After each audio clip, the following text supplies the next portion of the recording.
ഈശോയിൽ സ്നേഹമുള്ളവരെ,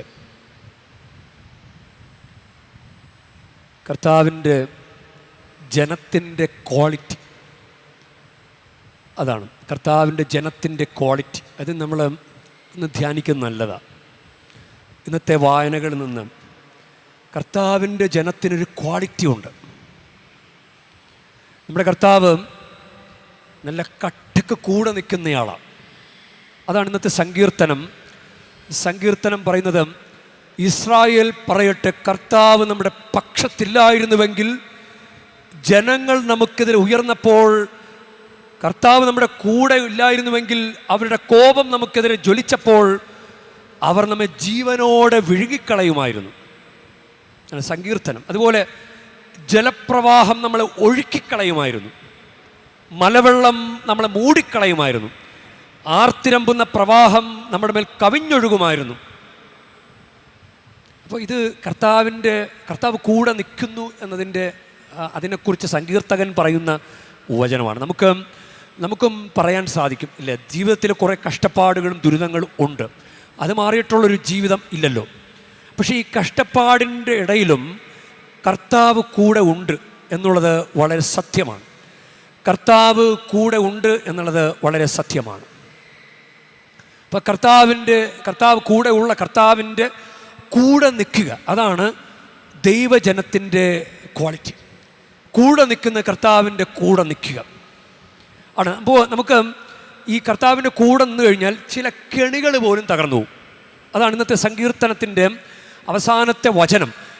നിങ്ങളുടെ ജീവിതത്തിൽ എന്തെങ്കിലും ഒരു കെണികളുണ്ടെങ്കിൽ, ചിലപ്പോൾ ഒരു വിവാഹേതര ബന്ധം, അല്ലെങ്കിൽ മക്കൾക്ക് നമ്മുടെ കുടുംബത്തിന് ചേരാത്തൊരു ബന്ധം, തെറ്റായ പ്രണയബന്ധം, അല്ലെങ്കിൽ എന്തെങ്കിലും ഒരു കേസുകൾ, വഴക്കുകൾ, എന്തെങ്കിലും ഒരു ഊരാക്കുരുക്കുകളൊക്കെ ഉണ്ടെങ്കിൽ നിങ്ങൾക്ക് പ്രാർത്ഥിക്കാൻ പറ്റിയ ഒരു വചനമാണ് സങ്കീർത്തനം 124, 7, 8. സങ്കീർത്തനം 124, 7, 8. അത് പ്രാർത്ഥിക്കണം എന്നല്ല, വേടൻ്റെ കെണിയിൽ നിന്ന് പക്ഷി എന്ന പോലെ നമ്മൾ രക്ഷപ്പെട്ടു, കെണി തകർന്നു രക്ഷപ്പെട്ടു. ആകാശവും ഭൂമിയും സൃഷ്ടിച്ച കർത്താവിൻ്റെ നാമത്തിലാണ് നമ്മുടെ ആശ്രയം. വേടൻ്റെ കെണിയിൽ നിന്ന് പക്ഷി എന്ന പോലെ, അമ്പെയ്തുകൊണ്ടിരിക്കുന്ന വേടൻ ഇങ്ങനെ മുട്ടിയില്ല എന്ന് പറഞ്ഞ അമ്പിങ്ങനെ പോവും, ദേഹത്ത് മുട്ടില്ല. ഇല്ല, അങ്ങനെ ചിലപ്പോൾ ഇല്ലേ, ചില അപകടങ്ങളിൽ നിന്ന് രക്ഷപ്പെട്ട എത്രയോ അനുഭവങ്ങൾ ഉണ്ടാകാം. അപ്പോൾ അത് ഈ വചനം ഒന്ന് പ്രാർത്ഥിക്കുന്നല്ല, ഈ വചനം വെച്ചിട്ട് പ്രാർത്ഥിച്ചാൽ കെണി തകരും.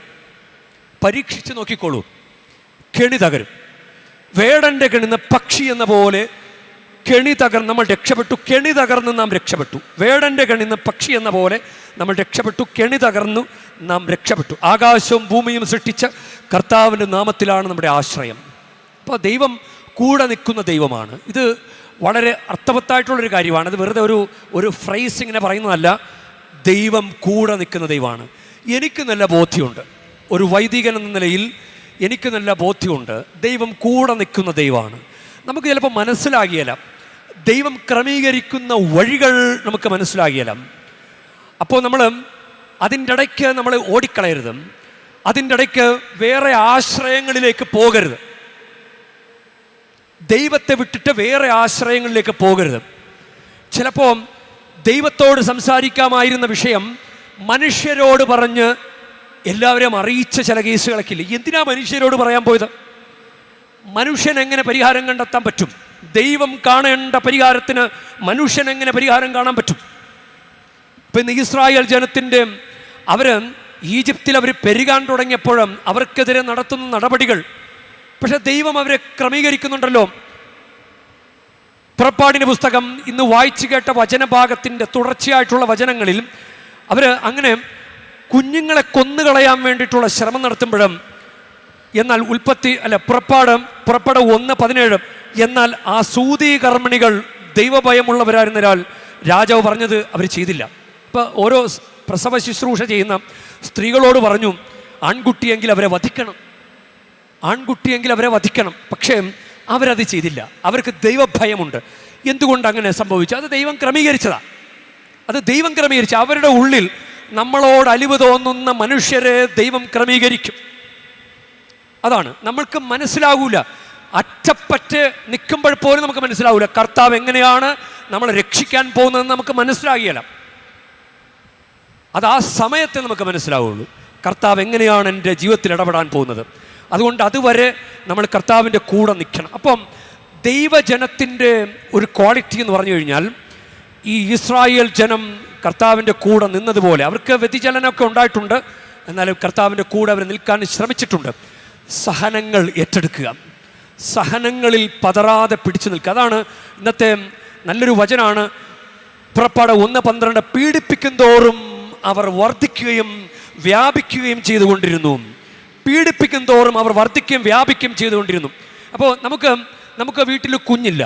കർത്താവിൻ്റെ വചനം ഇങ്ങനെയാണ്, സങ്കീർത്തനം 127:3, കർത്താവിൻ്റെ ദാനമാണ് മക്കൾ, ഉദരഫലം അവിടുത്തെ സമ്മാനവും. ഉദരഫലം അവിടുത്തെ സമ്മാനം പോലെ ഒരു കുഞ്ഞിനെ തരാൻ ദൈവത്തിന് സാധിക്കും. ദൈവം വിളിച്ച് കളിയാക്കുന്നവനല്ല ദൈവം. ഭക്ഷണം തരാമെന്ന് പറഞ്ഞിട്ട് ഒരു പ്ലേറ്റ് കയ്യിലേക്ക് തന്നിട്ട് പിന്നെ കുറച്ച് കഴിയുമ്പോൾ ഇപ്പം നിനക്ക് ഭക്ഷണം ഇല്ല, അങ്ങനെ പറയുന്നവനല്ല ദൈവം. കുടുംബജീവൻ തരാൻ കുടുംബജീവിതത്തിലേക്ക് വിളിച്ചിട്ട് ഇനി കുഞ്ഞില്ല എന്ന് പറയുന്നവനല്ല ദൈവം. ദൈവം നമ്മളെ അനുഗ്രഹിക്കും. ദൈവം നമ്മളെ അനുഗ്രഹിക്കുന്ന ദൈവമാണ്. അപ്പം അതുകൊണ്ട് ദൈവം വിളിച്ച് കളിയാക്കുന്നവനല്ല. അത് നമ്മൾ ആദ്യം മനസ്സിലാക്കണം. അപ്പോൾ നമുക്ക് കുറച്ച് സമയം അങ്ങ് പോകുമ്പോൾ നമ്മൾ തൊട്ടിൽ കെട്ടാൻ പോയാൽ അത് കർത്താവിൻ്റെ പക്ഷത്ത് നിൽക്കുന്നവരെ പോലെ അല്ല. കർത്താവിനെ പിടിച്ചിട്ട് എനിക്ക് കൊച്ചിനെ കിട്ടുന്നില്ല, എങ്കിൽ ഈ തൊട്ടിൽ കെട്ടി നോക്കാം. മനസ്സിലായോ? ഇതുപോലെയാണ് ചില ദുരാചാരങ്ങളിലും കൂടോത്രങ്ങളിലൊക്കെ ആളുകൾ പെട്ടുപോകുന്നത്. ഇനി കർത്താവിനെ പിടിച്ചിട്ട് കാര്യമില്ല, ഇനി വേറെ വഴി നോക്കാം. അപ്പോൾ ദൈവജനത്തിൻ്റെ ക്വാളിറ്റി എന്ന് പറഞ്ഞു കഴിഞ്ഞാൽ എന്തു വന്നാലും കർത്താവിൻ്റെ കൂടെ നിൽക്കണം. അതാണ് ദൈവജനത്തിൻ്റെ ക്വാളിറ്റി. നമ്മൾ മാമോദീസയിലൂടെയും കുമ്പസാരത്തിലൂടെയും കുർബാന സ്വീകരണത്തിലൂടെയും വിശുദ്ധ വിവാഹത്തിലൂടെയും സ്ഥൈര്യലേപനത്തിലൂടെയും നമ്മൾ കർത്താവിൻ്റെ കൂടെ നിൽക്കാമെന്ന് പറഞ്ഞ് ഉടമ്പടി എടുത്തവരാ. ആ ഉടമ്പടി തെറ്റിക്കാൻ പാടില്ല. ആ ഉടമ്പടിയോളം വലുത് ഒന്നുമില്ല. ഇല്ല, കൂദാശയോളം വലുത് കർത്താവിൻ്റെ അനുഗ്രഹം വേറെ വല്ലതുണ്ടോ? കൂദാശയിലൂടെ ദൈവം ഒളിപ്പിച്ച് വെച്ചിരിക്കുന്ന അനുഗ്രഹങ്ങൾ. അപ്പോൾ കർത്താവിൻ്റെ പക്ഷത്ത് നമ്മൾ നിൽക്കണം. അതാണ് ഈ ജോസഫ്, നമ്മൾ കഴിഞ്ഞ ദിവസങ്ങളിലൊക്കെ വായിച്ചു കേട്ട ജോസഫ് പഴയ നിയമത്തിലെ ജോസഫ് എത്ര രസകരമായിട്ടാണ് കർത്താവിൻ്റെ കൂടെ നിന്നത്. പ്രതികൂല സാഹചര്യങ്ങളിലെല്ലാം നല്ല ഭംഗിയായിട്ട് കർത്താവിൻ്റെ കൂടെ നിന്ന്. അതുകൊണ്ട് ജോസഫിനെ കുറിച്ച് ബൈബിള് പറയുന്ന വചനം ഇപ്രകാരമാണ്. അത് ഉൽപ്പത്തി 49:22. നീരുറവയ്ക്കതിരെ നിൽക്കുന്ന ഫലസമൃദ്ധമായ വൃക്ഷമാണ് ജോസഫ്, അതിൻ്റെ ശാഖകൾ മതിലിന് മീതെ പടർന്നു നിൽക്കുന്നു. നീരുറവയ്ക്കതിരെ നിൽക്കുന്ന ഫലസമൃദ്ധമായ വൃക്ഷമാണ് ജോസഫ്. നമ്മൾ ജെറമ്യാ പ്രവാചന പുസ്തകത്തിൽ 17-ാം അധ്യായത്തിൽ 18-ാമത്തെ വാക്യത്തിൽ, അതുപോലെ സങ്കീർത്തനം 1-ാം അധ്യായത്തിൽ 3-ാം വാക്യത്തിലും ഈ നീർച്ചാലിനരികെ നട്ട വൃക്ഷം എന്ന് പറയുന്നതിന് വേര് വെള്ളത്തിലേക്ക് ഇങ്ങനെ ഇറങ്ങി നിൽക്കുന്നത് കൊണ്ട് എന്തു വന്നാലും അത് വാടുകയല്ല. കർത്താവിനെ തന്നെ പിടിച്ചിരിക്കുന്നത് കൊണ്ട്, കർത്താവിൻ്റെ കൂടെ നിൽക്കുന്നത് കൊണ്ട് അവർക്കൊരു പ്രതികൂല സാഹചര്യങ്ങളൊന്നും അവരലട്ടുകയില്ല. ഇന്നത്തെ സുവിശേഷത്തിൽ തൻ്റെ കുരിശുമെടുത്തൻ്റെ പിന്നാലെ വരട്ടെ എന്ന് പറയുന്നത്, നമ്മുടെ ജീവിതത്തിൽ കുടുംബ ബന്ധങ്ങളിൽ അസ്വസ്ഥത ഉണ്ടാകും, ഭാര്യ ഭർത്തൃ ബന്ധത്തിൽ അസ്വസ്ഥത ഉണ്ടാകും. അസ്വസ്ഥത ഉണ്ടായാൽ ഉടനെ എൻ്റെ ഭാര്യയ്ക്ക് എന്നെ തൃപ്തിപ്പെടുത്താൻ പറ്റുന്നില്ലെന്ന് പറഞ്ഞിട്ട് വേറൊരു പെണ്ണിൻ്റെ പുറകെ പോയാൽ അത് കർത്താവിന് അനുഗമിക്കലല്ല. അത് തൻ്റെ കുരിശാണ്, തൻ്റെ ജീവിതത്തിലെ സഹനങ്ങൾ നമ്മുടെ കുരിശുകളാണ്. അപ്പോൾ ആ കുരിശ് അവിടെ വെച്ചിട്ട് വേറൊരു വഴി, വേറൊരു സൊല്യൂഷൻ തേടിപ്പോകുന്നത് പോലെയാണ്. അങ്ങനെ പോകരുത്. അതാണ് കർത്താവിനെ വിട്ടു പോകരുത്. അതാണ് പറയുന്നത്, ദൈവജനത്തിൻ്റെ ക്വാളിറ്റി കർത്താവിനെ തന്നെ പിടിക്കണം. കർത്താവ് അനുഗ്രഹിക്കും. കർത്താവ് ഏത് നിമിഷമാണ് നമ്മൾ അനുഗ്രഹിക്കുന്നത് നമുക്ക് അറിഞ്ഞുകൂടാ. അതുകൊണ്ട് കർത്താവിനെ വിട്ടു പോകരുത്. അതാണ് കർത്താവിനെ അനുഗമിക്കാൻ ആഗ്രഹിക്കുന്നവൻ തൻ്റെ കുരിശ് വഹിച്ച് പോകണം. കുരിശ് അവിടെ വെച്ചിട്ട് വേറെ രീതിയിൽ നമുക്ക് സുഖസമൃദ്ധമായ നമ്മുടെ ഇഷ്ടമുള്ള രീതിയിൽ അങ്ങനെ പോകുന്നത് കർത്താവിൻ്റെ പക്ഷത്ത് നിൽക്കുന്ന രീതിയല്ല. ഇനി നമുക്ക് ഇന്നത്തെ വചനത്തിൽ പറയുന്ന, സുവിശേഷത്തിൽ പറയുന്ന ചില കാര്യങ്ങളാണ്. നിങ്ങളെ സ്വീകരിക്കുന്നവൻ എന്നെ സ്വീകരിക്കുന്നു, എന്നെ സ്വീകരിക്കുന്നവൻ എന്നെ അയച്ചവനെ സ്വീകരിക്കുന്നു. അത് നമുക്കൊരു ദേവാലയത്തെ സ്വീകരിക്കുന്നത്, ഒരു ദൈവ ശുശ്രൂഷയെ സ്വീകരിക്കുന്നത്, ഒരു തീർത്ഥാടനത്തെ സ്വീകരിക്കുന്നത് ഒക്കെ നമ്മുടെ ദൈവത്തെ സ്വീകരിക്കുന്നതിന് തുല്യമാണ്. ദൈവം നൽകുന്ന ശുശ്രൂഷയെ സ്വീകരിക്കുന്ന ദൈവത്തെ സ്വീകരിക്കുന്ന തുല്യമാണ്. ദൈവ ശുശ്രൂഷയെ വിട്ട് നമ്മൾ ഏതെങ്കിലും ദൈവത്തിന് നിരക്കാത്തൊരു കാര്യത്തിൽ പോയി കഴിഞ്ഞാൽ അതെങ്ങനെയാണ് ദൈവത്തെ സ്വീകരിക്കുന്നത് പോലെ ആകുന്നത്? നിങ്ങളെ സ്വീകരിക്കുന്നവൻ എന്നെ സ്വീകരിക്കുന്നു. അതാണ് ഈശോ പറഞ്ഞിരിക്കുന്നത്. നിങ്ങളെ സ്വീകരിക്കുന്നവൻ എന്നെ സ്വീകരിക്കുന്നു, എന്നെ സ്വീകരിക്കുന്നവൻ എന്നെ അയച്ചവനെ സ്വീകരിക്കുന്നു. അപ്പോൾ അതാണ് ചരടും താക്കോലും തൊട്ടിലുമൊക്കെ കെട്ടാൻ പോയി കഴിഞ്ഞാൽ അത് ദൈവത്തെ സ്വീകരിക്കുന്നത് പോലെ അല്ല. ദൈവത്തെ സ്വീകരിക്കുന്നത് പോലെ അല്ല. ദൈവത്തെ തന്നെ നമ്മൾ സ്വീകരിക്കണം. ദൈവ ശുശ്രൂഷയെ സ്വീകരിക്കുമ്പോൾ ദൈവത്തെ സ്വീകരിക്കുന്നു.